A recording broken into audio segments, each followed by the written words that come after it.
Iri tsinda ry'abarundi basuye u Rwanda ryiganjemo abari mu ihuriro ryitwa umuhivu w'imboneza bakora ubuvugizi kugira ngo ibyifuzo by'abagore n'abakiri bato bihabwe agaciro bagafasha mu iterambere ry'abagore n'abakiri bato bagakora kubijyanye no kurwanya ihohoterwa rishingiye ku gitsina ndetse no gukemura amakimbirane bitanyuze mu mirwano. Harimo kandi abakora mu muryango w'abagore bahungutse Afrabu mu magambo ahinnye y'Igifaransa. Muri uru rugendo shuri rw'iminsi 3 basuye imiryango inyuranye igira uruhare mu guteza imbere umugore mu Rwanda, harimo Dorcas Consolation Family wo mu karere ka Rwamagana, urugo w'Imenizo Opportunity Center wo mu karere ka Kayonza na Duhozanye Organization wo mu karere ka Gisagara. Ndayisaba Philomene uhagarariye umuhivu w'imboneza mu ntara ya Bururi aravuga ko uru rugendo shuri rwabaye ingenzi kuri we. Twarabonye ingene ugwaruka rw'abakobwa bagira ibibazo iyo bari mu mihango. Dorcas yaravyifashemo neza, barabategurira ubuntu bw'ubutambara bashobora gukoresha mu gishingo ca Cotex.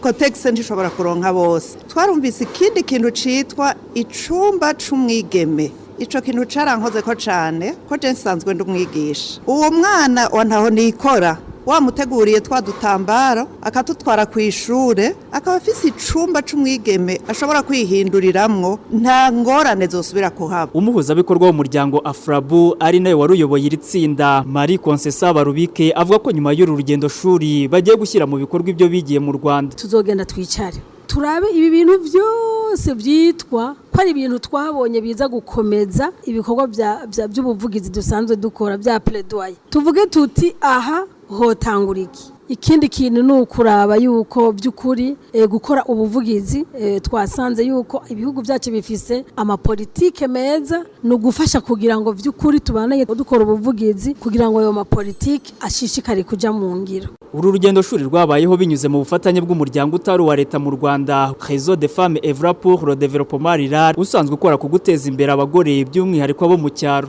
Uwimana Saverine umuhuza bikorwa uyu muryango ku rwego rw'igihugu akava ko rwabaye umukoro kuri bo kurushaho gukomeza guteza imbere umugore kugira ngo ababasura bajye babona ibyo babigiraho. Tubonye ko nka Réseau des femmes nubwo tugifite ibyo gukora mu gihugu ariko dufite n'umusanzu twatanga handi, ariko nanone nta kwirara twasanze dufite icyo dukomeza gukora kugira ngo koko nuje kutwigiraho asange natwe dufite byinshi twakemuye. Uru rugendo shuri rw'itsinda ry'abarundi bakora muri imwe mu miryango ikora ku iterambere ry'umugore mu Burundi rwatangiye kuwa gatatu tariki 19 ukwakira 2022 rwasojwe kuri uyu wa gatanu tariki 21 rusozwa n'inama yo kungurana ibitekerezo ku byo bungukiye muri uru rugendo shuri ndetse no gufata imyanzuro bazashyira mu bikorwa nyuma y'uru rugendo shuri. Inosa haba umugisha Radio Sarusi i Kigali.